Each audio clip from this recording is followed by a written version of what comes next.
What if a single suitcase could topple the facade of an entire empire? Imagine for a moment the immense weight a simple, ordinary-looking suitcase can carry, not just in money, but in consequence. Throughout history, seemingly minor details, a single envelope, a coded message, even a slip of paper, have ignited revolutions, collapsed governments, and rewritten the fate of nations. In this story, it was neither a bomb nor a secret weapon, but a heavy, nondescript suitcase that set off a chain reaction capable of shaking Moscow's very foundations and sending tremors far beyond Russia's borders. In Moscow, another gray dawn broke over the city. Commuters hurried beneath leaden skies. The city's pulse was familiar. Trams rattled, street vendors set up their stalls, and bureaucrats in pressed suits hurried toward ministries with the same blend of fatigue and ambition found in every capital. Most days, the marble steps of the ministry's grand entrance were merely a backdrop for routine. This morning, however, destiny had other plans. The ministry building itself was a symbol, a monument to power and permanence. Its architecture echoed the Soviet era, imposing, with high columns, thick stone walls, and a row of fluttering flags. These walls had witnessed decades of secrets, deals, and betrayals. Few suspected that this day would become its most infamous. Suddenly, the city's rhythm snapped. A convoy of black cars screeched to a halt at the curb. Doors flew open, and armed officers in tactical gear spilled out, moving with swift, practiced precision. They formed a perimeter, faces set in stone. Passers-by, sensing the gravity, paused despite themselves. From the center car, a senior government official was marched into the open. His face was drained of color, his polished image shattered in front of stunned onlookers. For years, he had been the face of integrity, decorated, trusted, his portrait hanging in the ministry's main lobby. Now he moved with the slow, hesitant steps of someone who knows his world has changed forever. Upstairs, inside his once imposing office, the scene was tense. Investigators forced open a heavy, nondescript suitcase. No one had expected to find it there. Yet inside, methodically arranged, were stacks of crisp, American $100 bills. Each bundle was pristine, banded in fresh banking straps. The total? More than $10 million, an amount that, in cash, filled the suitcase nearly to bursting, each bill a silent witness to years of hidden dealings. To put this in perspective, $10 million is the kind of sum that could fund an entire small hospital for a year, provide scholarships for thousands of students, or rebuild crumbling infrastructure in a dozen rural towns. Seeing that much money, unaccounted for, in a place of power, sent a chill through everyone present. By nightfall, Russia's media erupted. Stories of the arrest and the suitcase's staggering contents dominated headlines. Police swarmed the building, hauling away boxes of confidential files, encrypted hard drives, and folders stamped, "For official use only." Outside, journalists huddled in disbelief, trading rumors about the official's spotless reputation and the millions uncovered behind his locked door. On social networks, the public's shock turned to outrage. Memes, hashtags, and parody videos flooded Telegram, VK, and Twitter as people tried to process the scale of the betrayal. The shock was immediate and total. Rumors spread through ministries, boardrooms, and back alleys. If this could happen to such an untouchable figure, what secrets might lie buried elsewhere? In the upper echelons of power, tense calls and hurried meetings followed. The city buzzed with one question: how deep did the rot truly go? But the real danger was not just in what was found, but in what might stay hidden. History is full of examples where societies, faced with evidence of deep corruption, looked the other way. In the 1990s, for instance, Italy's Tangentopoli scandal began with a single arrest and a bribe. But as the investigation widened, it unearthed a sprawling network that implicated hundreds of politicians and business leaders. For every suitcase uncovered, there are dozens more that remain locked away, unless society demands answers. If society turned away, the same corruption would fester unseen, corroding every promise of fairness and threatening the foundation on which the country, and perhaps the world, depends. The suitcase was only the beginning. Unraveling its secrets would reveal a tangled network stretching far beyond Moscow, with consequences no one could ignore. The morning began quietly, no hint of the storm about to break. At precisely 8 o'clock, the ministry building at the heart of Moscow pulsed with its usual rhythm. Employees filed in, coffee in hand, the air thick with routine and unspoken hierarchies. The security guards, accustomed to the daily parade of officials and aides, barely glanced at the visitors' badges. No one noticed the first sign, a convoy of nondescript cars gliding up to the main entrance. Men in tailored suits emerged, flashing crisp badges at the guards. The security officers, seeing nothing out of the ordinary, allowed them through with barely a glance. It was a scene repeated in ministries around the world, bureaucracy's armor, right up until the moment it fails. To the casual observer, it appeared to be a standard audit or compliance check, just another group of officials making their rounds. But the calm shattered minutes later. Another team arrived, this one unmistakable, masked, armored, moving as a single unit. Across their chests, in bold white letters, was stenciled a single word, SOBR, the Elite Special Response Force. Their reputation is legendary. In Russia, they are known for tackling the most dangerous, high-profile operations, from hostage rescues to anti-corruption raids. These operatives wasted no time. Their boots echoed off marble floors as they moved, swift and silent, straight to the bank of elevators. No explanations, no warnings, only a sense of purpose that sent a ripple of unease through the building. Employees paused mid-step, instinctively aware that something exceptional was unfolding. Their destination was the 6th floor, where the ministry's most powerful leaders worked behind closed doors. At the far end of the corridor stood the office of a man once celebrated as a paragon of service. Decorated, trusted, his portrait still hanging in the main lobby. The air on this floor was thick with prestige and expectation. It was where careers were made, policies crafted, and, as it would turn out, secrets hidden. When the officers found the door locked, they did not hesitate. One sharp blow and the lock gave way. Inside, the official waited, immaculate in a white shirt, his tie perfectly knotted. He sat behind his desk, a mug of cold coffee at his elbow, financial spreadsheets glowing on his laptop. He looked up, his expression unreadable, as the team filed in. The tension was immediate and electric. This was not some petty bureaucrat. This was a man whose decisions steered billions, someone whose signature could mean life or death for entire programs. Without a word, one investigator strode to a built-in cabinet, opened it, and revealed a single, imposing black suitcase. All eyes followed as the case was carried to the center of the room and set on the conference table. The air grew tighter with every click of the latches. When the suitcase opened, the contents stunned even the most seasoned officers. Neat stacks of $100 bills, each bound with fresh bank straps.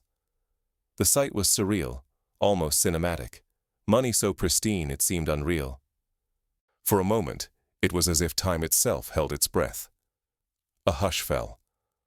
Later, forensic accountants would confirm what everyone feared.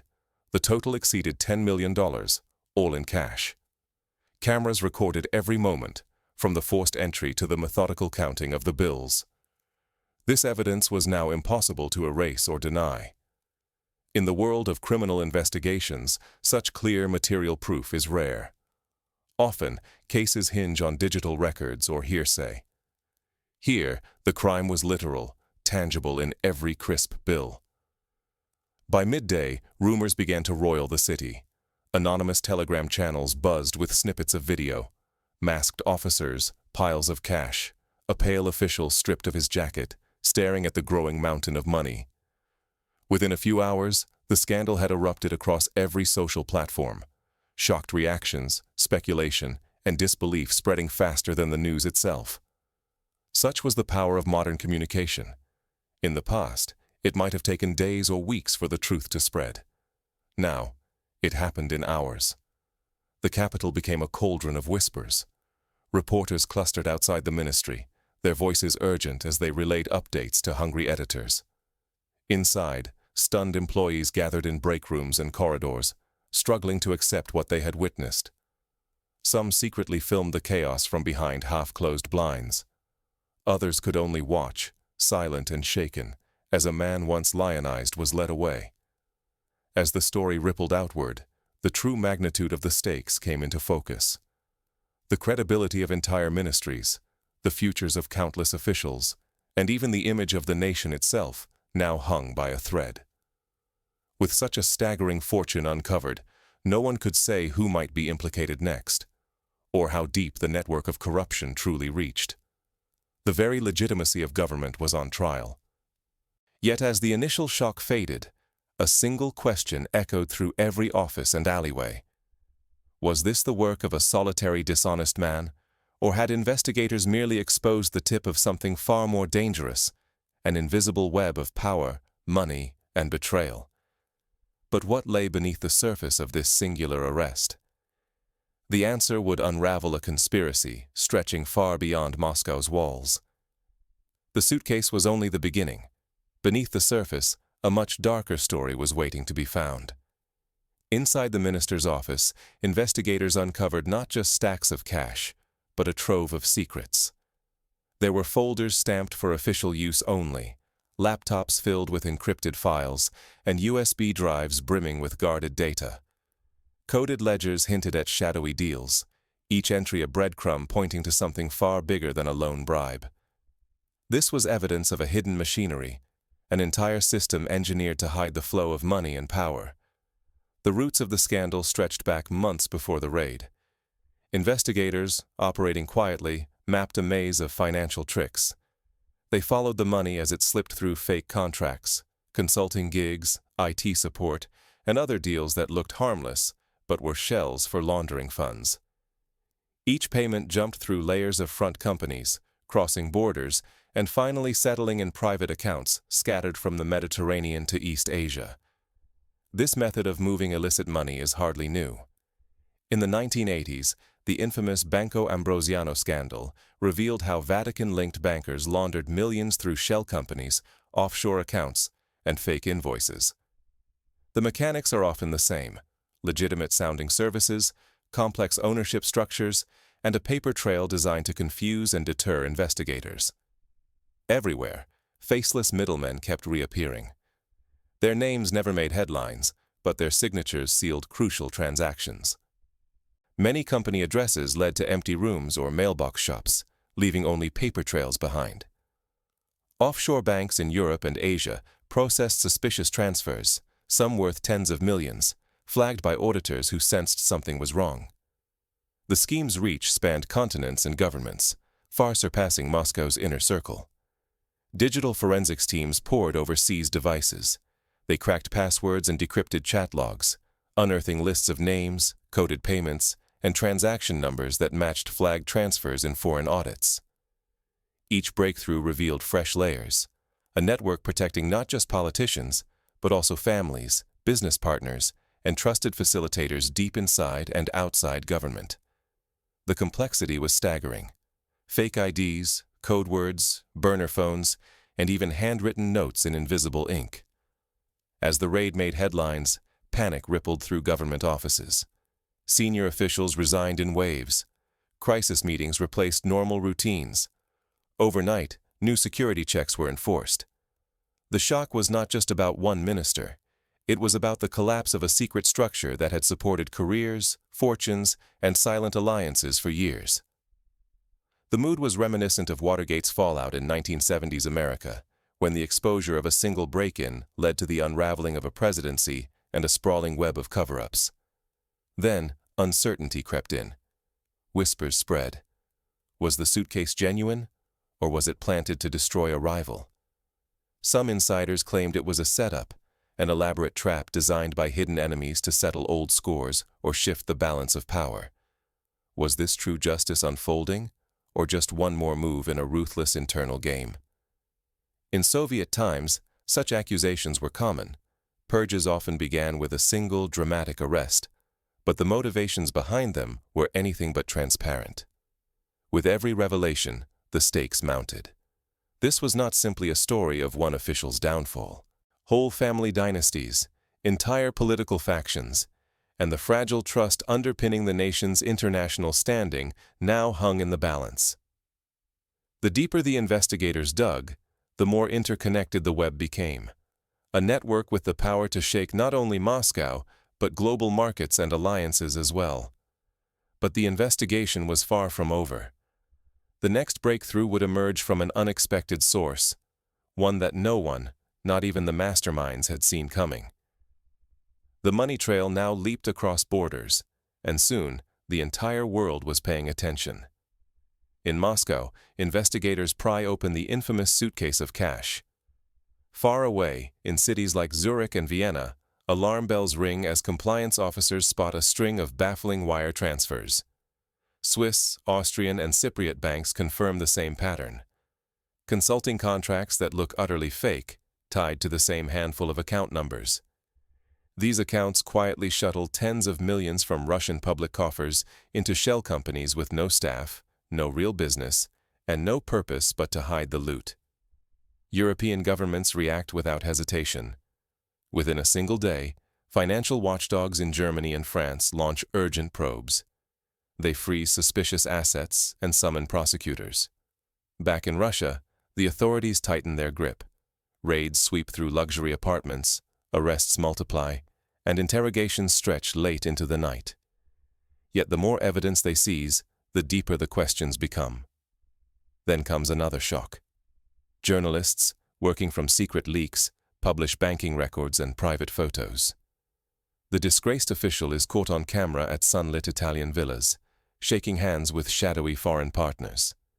Purchase deeds for penthouse apartments in London surface, all owned through tangled networks of anonymous shell companies. The pattern is undeniable. This is not a single robbery. It is a complex cycle. Money drains from Russia as bogus fees and reappears abroad as flashy investments, always filtered through relatives or trusted fixers. Diplomatic cables whip between European capitals. Ambassadors demand answers. Western intelligence agencies rush to trace how their financial systems were exploited, and wonder who else might be in the shadows. The scandal now threatens not just reputations, but the basic trust holding together global banking and cross-border cooperation. But the web is starting to unravel. Key witnesses vanish without warning. Social media accounts are deleted overnight. A few frightened intermediaries quietly flee, seeking asylum far from Moscow's reach. Every disappearance is both a clue and a chilling warning to those left behind. The international community realizes that the protections once believed secure, opaque banking laws, shell company secrecy, are no longer enough in the age of leaks and whistleblowers. Meanwhile, outrage erupts on both sides of the border. In Russia, ordinary citizens question whether justice will ever penetrate the walls protecting the country's elite. Abroad, people worry their own banks and governments are just as exposed, or already compromised by hidden money and influence. The echoes of the Panama Papers and the Paradise Papers are unmistakable. When secrecy is pierced, the fallout is global. The stakes could not be higher. If these networks survive, illicit funds will keep corroding economies and democratic institutions everywhere. The boundary between legal and illegal money fades, and nobody, no matter their wealth or location, is immune to the fallout. Yet beneath the headlines and the frantic investigations, one urgent question remains. What are the lessons for ordinary people and honest businesses? How do you spot red flags, defend yourself, and avoid becoming a casualty in schemes that reshape the world's balance of power? The answers are neither simple nor comforting, but knowing what to watch for is the first step toward real protection. In the 1990s, for example, the Asian financial crisis was partly triggered by opaque lending and secretive deals. When the truth surfaced, millions lost their savings, jobs, and homes. The lesson: what happens in the shadows can affect everyone. What does the story of the suitcase really reveal about surviving and thriving in a world shaped by hidden agendas? Every suitcase packed with millions points to a system, one designed to survive through secrecy, silence, and the hope that ordinary people are not watching closely enough.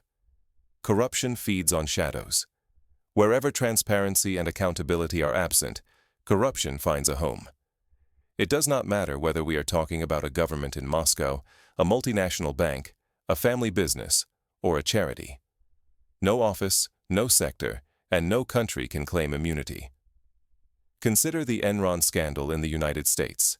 Complex financial tricks, hidden losses, and secret deals led to one of the largest bankruptcies in history, destroying pensions, jobs, and the public's trust in corporate governance. This is why financial literacy is now a survival skill.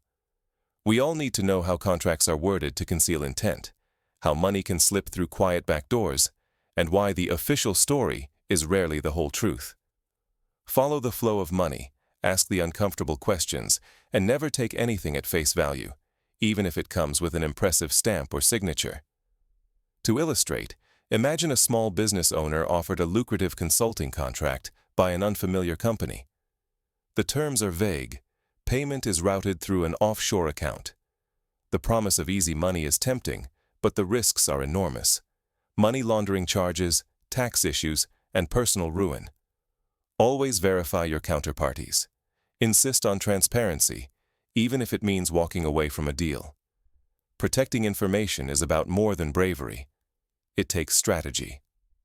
Whistleblowers and honest insiders must learn to use encrypted tools, guard their digital footprints, and build networks of trust. It is not simply about exposing the rot, but about staying safe amid the fallout. The stories of whistleblowers like Edward Snowden and Chelsea Manning show both the power and the peril of speaking out. Justice can seem impossible, especially when silence is enforced by fear. But relentless journalism, persistent investigation, and the willpower of ordinary citizens can pierce the darkness.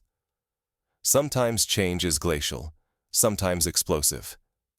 Either way, when the truth comes into the open, ignoring it requires a far greater act of will.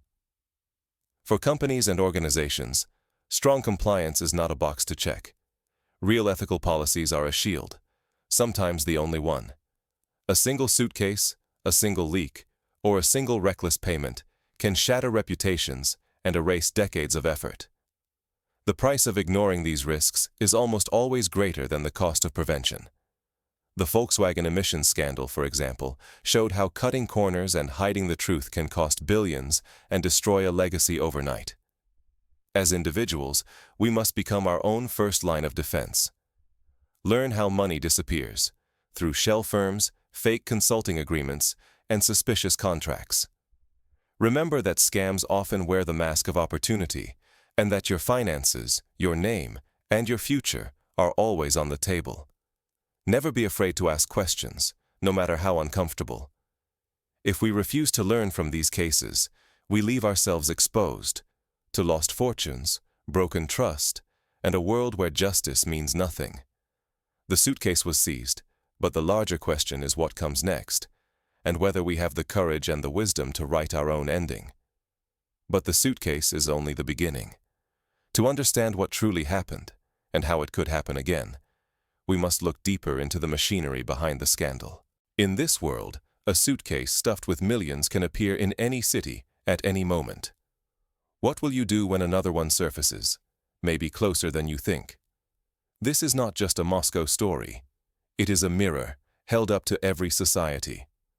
One suitcase overflowing with cash is not an isolated event. It is the symptom of a much larger spreading disease. Corruption does not respect borders. Its web stretches silently, from government offices to luxurious penthouses, across continents and cultures. Its greatest ally is our silence. When we dismiss these scandals as foreign or inevitable, we make room for corruption to flourish. Each time we look away, each time we mutter, "That's just the way things go," we help fill the next suitcase and help rig the next system.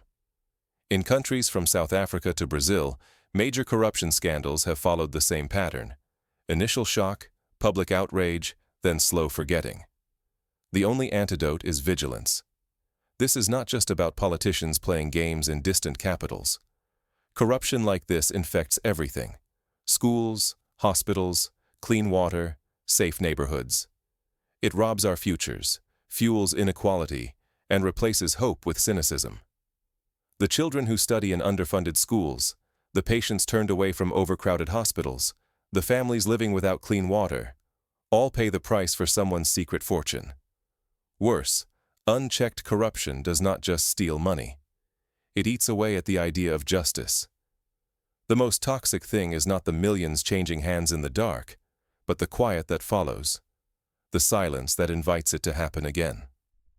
In the words of Nobel laureate Albert Camus, "The evil that is in the world always comes of ignorance, and good intentions may do as much harm as malevolence if they lack understanding." We cannot wait for someone else to clean house. Demanding transparency, insisting on accountability, refusing to let these scandals fade, this is how we protect our communities. When we stay alert and informed, we force corruption into the light. We make it harder to hide and easier for the truth to break through. Community action, investigative journalism, and civic education are all practical steps anyone can support or join. The next suitcase could be anywhere, any office, any city, any country. Will we see it? Will we care enough to ask questions, to spread the word, to demand real consequences? The story of the suitcase is a call to action, not just a cautionary tale. The future belongs to those who refuse to look away. Our choices, our words, our vigilance, even our doubts, will shape not only our own lives, but those of generations yet to come. If we want honesty, if we want fairness, we must demand it. If we want change, we must build it. As history shows, from the fall of the Berlin Wall to the end of apartheid in South Africa, collective action, sparked by ordinary people refusing to be silent, can achieve the impossible. So as you reach the end of this story, ask yourself, what will you notice? What questions will you ask? And what will you do when the next suitcase full of secrets lands in your world? The answer to that question will determine not only the fate of empires, but the future we leave to those who come after us.